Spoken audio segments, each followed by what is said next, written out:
How you going, people? Man, I can't believe it.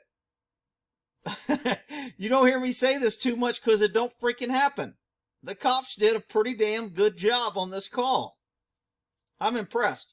I'll go through the investigative process, kind of what happened behind the scenes, or what should happen, and how the investigation proceeds, and how they got this guy.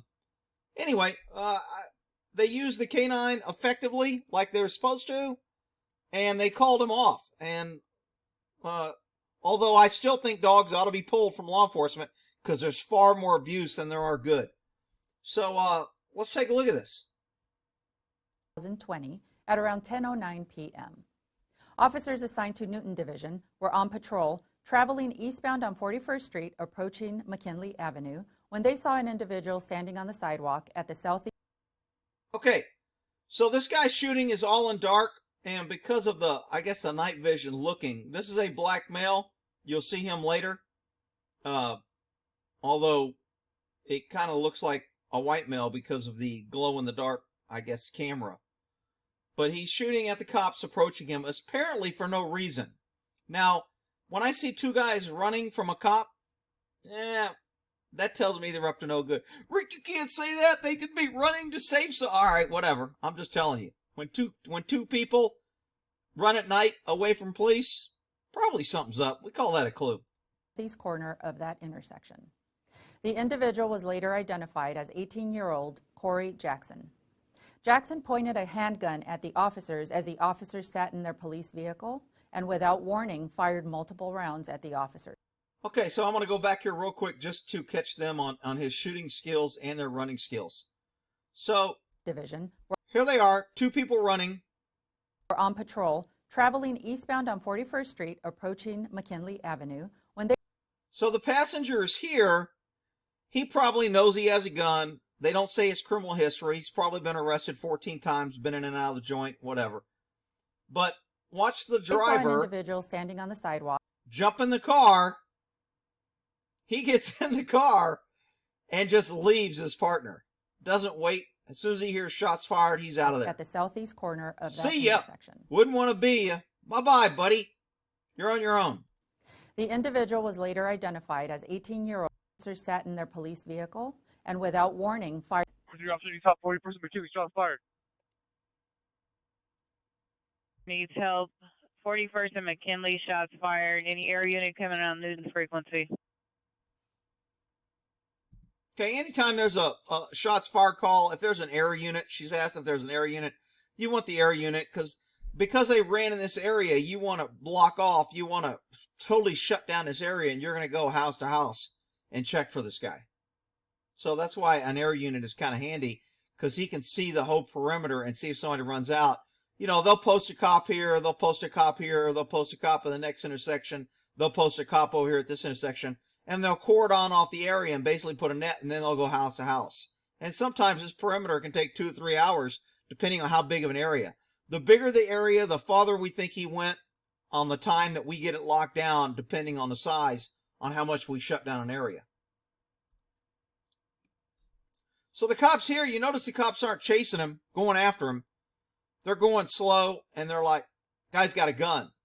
Well, Rick, they got guns and vests, and they're police, and they're supposed to protect. And what about all the helpless people here? This guy could be breaking into him, and he has a gun, and he's a danger to the public. Why aren't they trying to save the public? Because that's not what they do.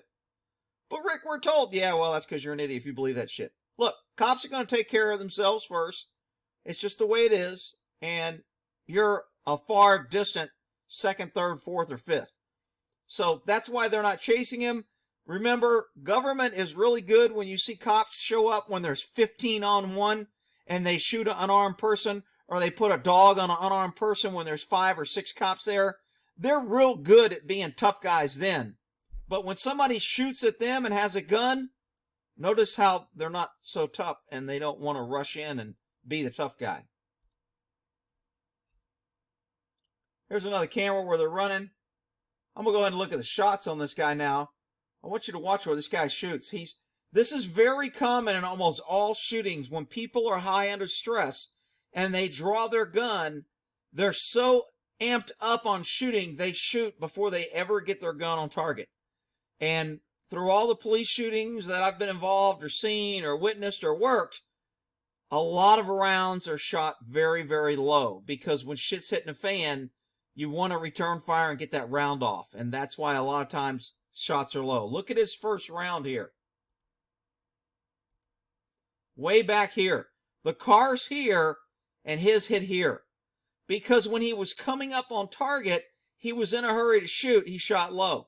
Now, I'm okay with shooting low because a lot of times rounds will go ricochet and they'll follow, especially on hard walls or concrete surfaces. I did a video on that, to where the bullet will follow that path and go in a straight line. So the bullet's still going to go, and if you shoot in front of somebody on a hard surface, the odds are the ricochet is going to hit him in the leg or shin. Not going to do as much damage, but it might take him out of the chase or make him fall. So this first round hits right here. Second round is only a few feet in front of it. Now, the other reason this can be happening is when you're panicking and scared, you're yanking the trigger. And when you pull the trigger down, the barrel of the gun goes down. So when you yank the trigger real hard, your bullets will go low. So that's the second reason it's way back here. Remember, he's shooting at the car over here, and his first 2 rounds hit on the concrete, probably 15 feet in front of him. And the third one went a little bit further. So he's getting close, and what he's doing is what I call walking arounds in. He's going, oh, I got to raise it up, I got to raise it up, I got to raise it up, and then he walks arounds in. Now, normally you do walking rounds in at a distance. If you're shooting over up a hill or down a hill, and you see your round is hitting low, you can raise up a little bit. Then if you see it high, you can, the common term is Kentucky windage, you know, depending on how far the wind and all that. But anyway, I just thought that was interesting. And then the other 2 went in front also.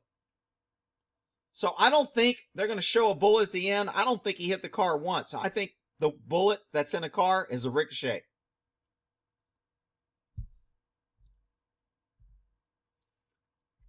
So here's where they go bumping up. Here's the body cams of the 2 guys. Jump out the car. Hold it. You good, bro? You good? 843. All units, officer needs help. 41st. Let's push up. Officer needs help. When he's saying let's push up, he's talking about let's get a little bit closer. I mean, that may be obvious. Some people, somebody that doesn't know, may not, you know, think it's some secret lingo. Basically, he's just saying let's move forward. Let's get closer. Let's move up. 41st and McKinley, shots fired. Any air unit coming out on this frequency? Good, man? Yeah, I'm good. Wait, I'm good. Let's go. Push it up. Push it up. 43 shots were coming from eastbound male black. Probably ran eastbound on 41st Street. Have units respond westbound, correction, eastbound, from Avalon, or from the north and south.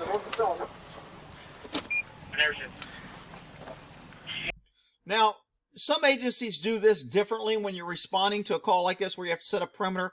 Sometimes dispatch, if you've got a large dispatch unit with multiple people, you'll have one person with a large map over there, and they'll see where it's at. They'll put a pin where the incident is, and then they'll just look at the map and kind of put little pins for circles and say, I need a unit at 1st and 5th, or I need a unit at Oak and North, and I need a unit at so-and-so. And then each unit will go to these points, and that's how they set up the perimeter. Now, some agencies don't use dispatch, and it's usually the officer on the scene. The first officer shows up, or sometimes the supervisor. He jumps out of the car, whips out a map, and says, give me a unit at this cross street, give me a unit at this cross street, give me a unit at this cross street.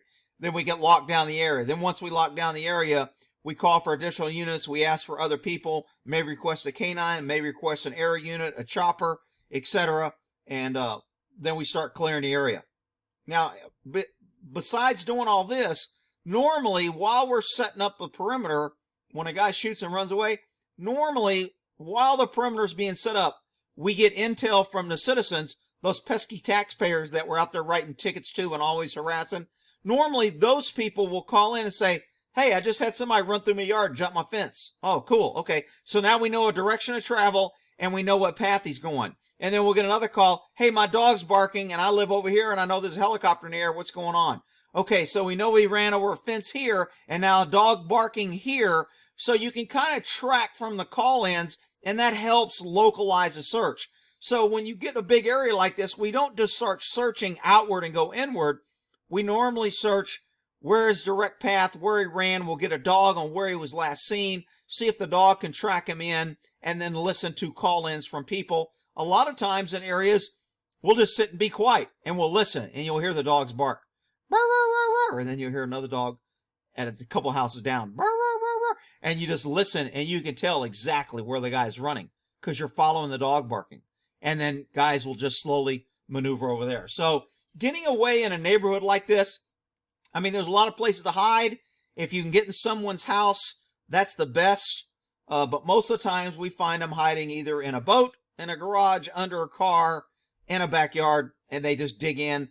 They're running, they're hamped up, they're tired, they burn out because they ran really, really fast, and now they're just amped up and they're sitting there and they're sweating. And when they sweat and they're breathing, they're putting off much more scent, so it makes it much easier for the dog to find them. So that's a little behind the scenes. There's a student run.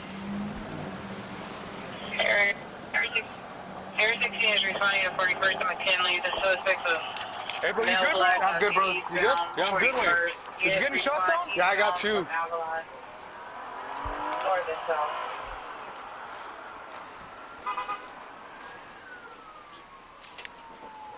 So basically what we call this is right now we're just stabilizing.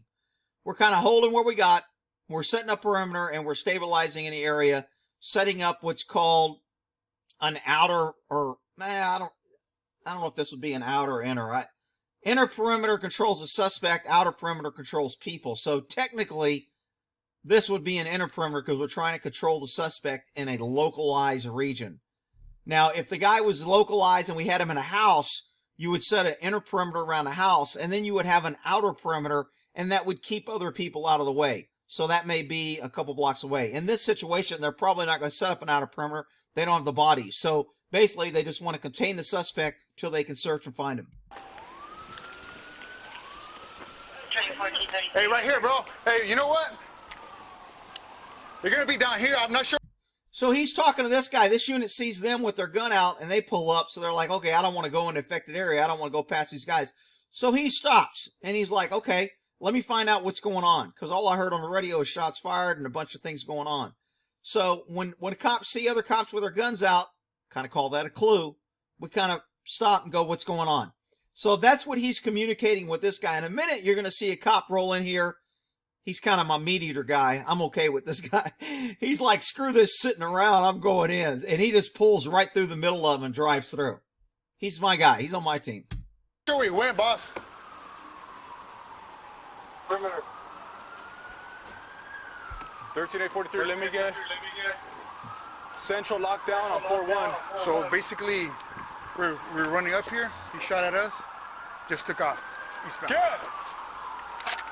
Be advised, I got a citizen reporting that the suspect ran Is it there? Hey, we got. ¿Dónde está, jefe? between McKinley and Central. Yeah, he went. Okay, so somebody drove by and saw a guy running, and he saw the cops here with their guns out, and he's like, that might be a clue. So he put 2 and 2 together and said, maybe these cops with their guns out in the middle of the road were looking for the guy that was running. So he tells them, hey, there was a guy running this way. So now we have a direction of travel. Southbound. Pesky citizen, what does he get for that? He'll get a ticket tomorrow for rolling through a stop sign or going 1 mile over from the friendly cops that he's helping now. Which is why I don't freaking help cops anymore.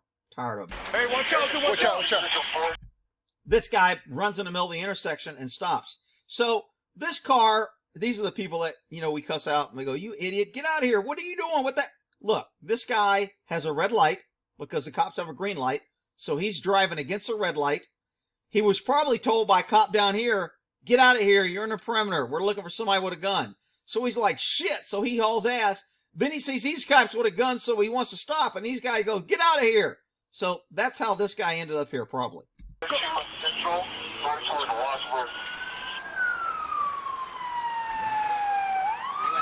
And anytime we have a lockdown on a perimeter like this, a lot of inexperienced cops don't realize it, but you really need to pay attention to people driving around, especially with cell phones, because these people will get on their cell phone and call somebody, one of their homies, one of their gang members, one of whoever family member, whatever, their girlfriend, whatever, mama, baby, daddy, whatever. They're going to call somebody, and they're going to cruise into your perimeter or into your containment area, and they're going to pick the guy up. And they're in direct communication. So anytime I saw somebody pull into my area and they had a phone, I was on them like white on rice. I was like, okay, this guy's going to pick them up. I'm going to hang back, act like I don't see him, and follow him. And you'll watch, they'll end up picking up the bad guy, or you'll see a bad guy run and jump in their car. Okay, so that's why you got to watch for cars driving around. That's why a lot of times they don't want cars driving around, because we know bad guys are calling homies to come get them. Yeah, he went that way, but There goes my guy. He's like, I don't, get out of my way, you freaking pussies. I'm driving in here. I'm going where the action is. If he was running this way, why are all you pussies sitting here? What's up? Running southbound through the houses between Buckwheat. McKinley and You good? Central I'm good, bro. Hey, wait. Engage requesting India 42 and Central 42 and Wadsworth. Let me get a unit. yeah, we're primary, Yeah. sir.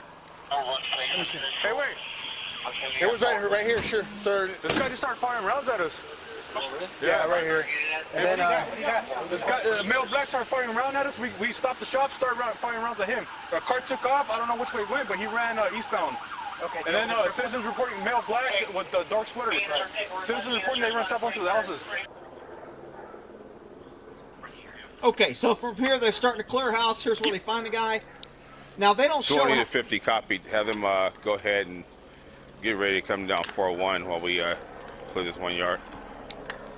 Okay, so they're approaching like they're not necessarily going for the guy. His communication was, we're clearing this 1 yard. If they were approaching it, they would have probably said, clear the air. If they thought the guy was back here, they would have said, hey, guys, clear the air. We just had a woman come out of this house, say there's somebody hiding in her backyard. We're going back there with dog, clear the air. And then everybody would shut up so they go back there in case they get shots fired or whatever. So the fact that they said, we're just going to clear this one area, I don't think they knew he was back here.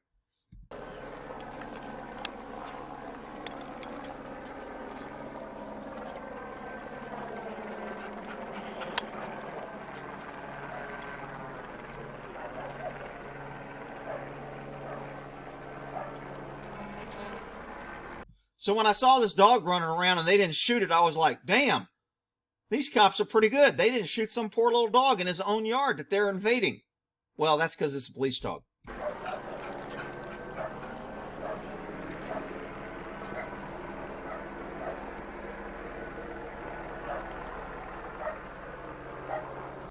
So the reason why they stopped right here and they're letting the dog run around is the dog, when a body's hiding, he has to put out a scent cone. And the scent cone, depending on the wind and how long he's hiding and how bad he's sweating and how long he's been there. So if a guy was under this car, the dog, in order to smell him, let's say there was a guy hiding in front of his car, the dog, in order to smell him, would probably have to get in this area in order to smell him. Because that's where the scent bubble would be. Because as the scent goes up, the wind's blowing it away and it's not really flowing out. So you see the dog running around, he's trying to hit the scent cone where the guy is hiding. And that's why he doesn't find him right away. He hasn't hit the scent cone.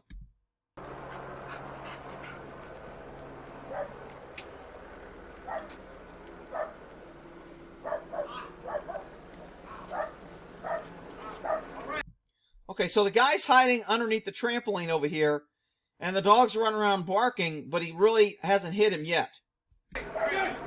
Oh, there he is. And it looks like they hit him with a light or something. So I don't know if they found him first or the dog found him first. Okay, it sounds like the dog got him because he's saying get the dog. So the dog, when the dog stopped barking, the handler might have known, hey, when my dog searches, he barks. And the only time he's not barking is if he's biting. And since he quit biting, he must have grabbed the guy. Let me see your hands. Okay, so here's the part where the cops do what I consider a really good job. They aren't over-aggressive. Even though this guy just shot at a cop, these cops aren't emotional. They aren't acting crazy and just want to beat and shoot. And they got the dog. They've got their guns. They got numbers. They stay in control. They communicate with the guy. They call the dog off. This is a really good job by these cops. Please, get the dog, please. You guys see his hands? You can see his hands, I'll call him off. Very good. All right, my hands right here, sir. Let's! Get the dog. Let's! Let me see your hands! Good dog. Handler had control, called him off, gave him the command to release and return to him. The dog let go and came to him. Good job. No, Let's! Let's! All right, you got him, Mike. Suspect Yeah. under the... Hold this. Go control the dog. All right, we got it. We got this. All right, good thing. All right. Lay on your stomach with your hands in front of you. With your hands in front. Start crawling out this way. Crawl out. Crawl this way. Crawl. Notice that one guy is giving good, clear instructions. They're all not yelling and screaming, show me your hands, get on the way, you better not, don't move, show me your hands, roll over. None of this. Now, part of the reason for this is after a chase, these guys that are hunting him are not the ones that got shot at, which is why it's always good. I tell the story a lot. When we were working auto theft, anytime we got in a chase for a suspect and it was a long chase and there was crashes and, you know, people were in danger and we went long and then the vehicle ends up crashing, we'd always have someone who wasn't primary take charge of the suspect, do the custody, and book him and transport him. The primary would still go, but we wouldn't handle him because you get personally involved when this guy is running from you and risking your life and risking other lives, and you get pissed and you get emotional, and the heat of the moment is to grab this guy out and beat the shit out of him. And you have to control that. And so these guys are being a lot more level-headed because they're searching, they're not amped up, they weren't the ones shot at, and there's been time. They've got light, they've got control, they got numbers, they've got a dog. This is kind of textbook what it should be. Right towards this. Keep coming. Keep coming. Keep coming. I got him if you want to back out. Keep coming. Lay down. Okay, they kind of lost it here a little bit. Nobody told them to stand up or nobody told them to stay down. So they could have improved there by saying, don't get up, stay on the ground, get on your knees, turn around. The guy's being compliant and probably could have got shot right here. I've seen probably 50 videos where cops would have filled this guy full of lead for doing this. So again, these cops are showing good restraint. They're professional and they're doing a good job. Lay down. Get back on the ground. Get back on the ground. Now, the other side is this guy's complying. He's not yelling. He's keeping his hands up. He's not reaching. He's not doing anything to provoke this. So, All right. We'll walk up.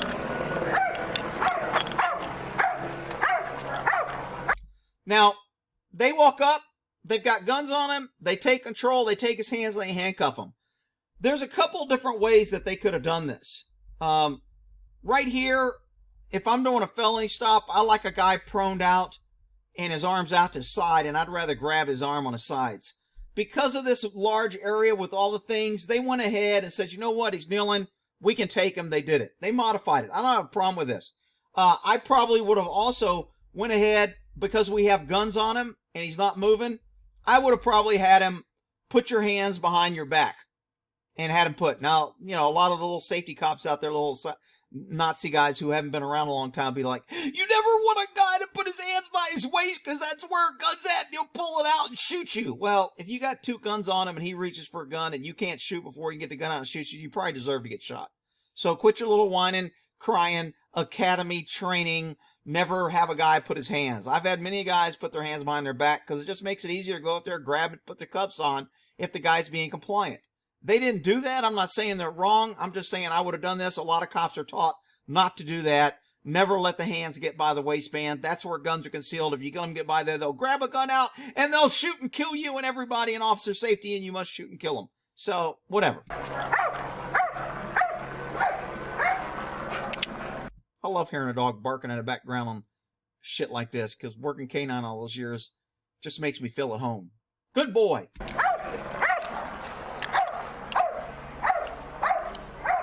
Where's your gun? I don't have a gun. Well, shit, Rick, that means he's innocent. Why are they arresting him? He threw the gun, you big dummies. So here's where the next thing that you would do, and here's probably what I would have done. They said, where's the gun, which is good. They took him into custody. Is that going to be in violation of his Miranda rights? Why didn't they Mirandize him? Remember, to Mirandize somebody for their rights, they have to be in custody, and you have to be questioning them about the crime. Both those things are met here. Would that be against Miranda? No, because it's what's called a public safety exception. And they're asking where the gun is because they're going to say, we don't want a kid finding the gun. If you threw it somewhere, where's the gun? Tell us where the gun's at. Of course, he's not going to tell them. He thinks he hit it and got rid of it. And they end up finding a gun. And as soon as they get him back to the station, if they're smart, they're going to do what's called a GSR, gun residue test on him, and check his hands. And it's going to show that he just fired a gun. And, of course, his lawyer's going to say, well, my client went to the gun range as a responsible owner, and he shot his friend's gun earlier that day. That's why you found the residue. It wasn't because he shot at the cops. And then they'll find the gun, and they'll find his DNA, and they'll find out that it's registered to him, or he got it from somebody, or his fingerprints on the bullets. And that's how they're going to connect him to this gun. Just because they found him and the gun, that's probably good enough, but the gun residue on his hands will make it stronger. And any prints on the gun or the registration on the gun on how he got it, you know, if it belongs to his brother, aunt, cousin, how did he get it? Did he buy it legally, etc. One in custody.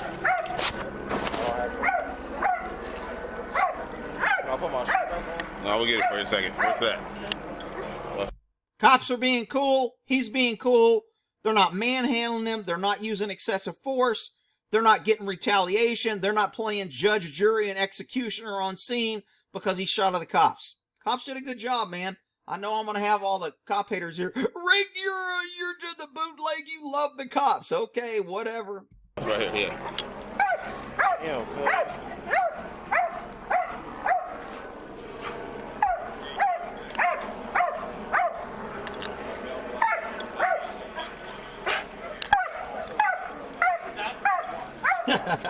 Good boy, doggy.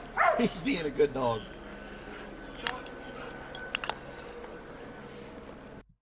Okay, did you notice that the windows had bars on it? We call that a clue. If you're in a neighborhood and homes have bars on the windows, we call that a clue. Rick, what's that a clue? Well, let's just say it's probably a high doctor student area.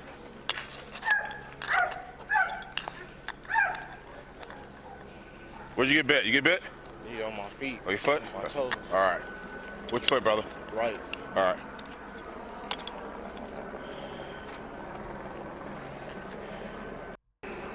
Hey, 20 to 50. We have one in custody. You're going to stand by with him right here. We're going to need a RA at some point for a dog bite to the... RA, I don't know, somebody's going to say, man, that means, I don't know what that means. I'm sure it means medical or ambulance, but I'm not sure what RA stands for. But we're going to be... Maybe it's the name of the ambulance. Oh, it's our ambulance. Rescue ambulance, maybe? Alien 4-1.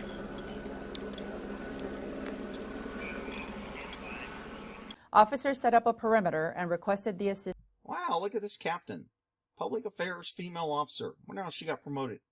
I'm sure she just beat all those guys out. Doing a great job. Of Metropolitan Division K-9 officers. A search team led by K-9 officers and an LAPD K-9 tracked Jackson to a nearby residence in the 800 block of East 41st Place. The K-9 located Jackson hiding in the rear yard of a residence. During this encounter, the K-9 bit Jackson on his right foot area. Jackson was ultimately taken into custody without further incident. Neither the officers nor Jackson were struck by gunfire. However, the officer's police vehicle sustained an impact to the... Okay, so I'm pretty sure this, if you look at how they've got the bullet path little tube, what do they call it, dowel? We used to use wooden dowels. They got all fancy pink plastic now. I don't know. Anyway, it almost looks like it's going down instead of like it came from a guy standing up at an angle like this. So I'm assuming this is one of the ricochets and it went up, but I could be wrong.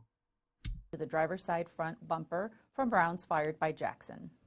Jackson was examined and treated at the scene by the Los Angeles Fire Department paramedics for a minor dog bite to his right toe. It's minor because it wasn't your right toe. Rick, you can't say that. She's whatever. Jackson was transported and booked into an LAPD jail facility. Investigators recovered. Dude, really? You're carrying around a pink freaking gun? Trying to be a badass? Now, it's probably pink because it was either stolen, or if you go to a pawn shop or you look for used guns, there's a lot of used pink guns. Because guys get it for their women and they don't like it, or women get it and then they don't like it. And so there's usually not a shortage of used pink guns available. So maybe he just got a good deal on it. Hadn't had a chance to paint it his own color. Recovered a 9mm semi-automatic handgun in the same area where Jackson was hiding. On February 28, 2020, the Los Angeles County District Attorney's Office filed the following counts against Jackson: 2 counts of attempt murder on a police officer, 2 counts of assault with a deadly weapon on a police officer, and 1 count of shooting at an occupied vehicle. All these are felonies. They charge all these because they'll say, oh, you can get 20 years to life for each of these. That's 40 years you're facing. 2 counts of assault with deadly weapon on a police officer, you can get 15 years apiece. That's another 30 years. And 1 count of shooting at an occupied vehicle, you can get 10 to 12 years on that. So being the DA and being a nice guy and being not really caring about public safety or putting you in prison, I'm going to make you a deal. We'll give you 5 years if you plead guilty to everything, and we'll just give you 5 years. That's a really good deal, because you could get 40, 70, you could be in jail forever, and I'm going to give you 5 years.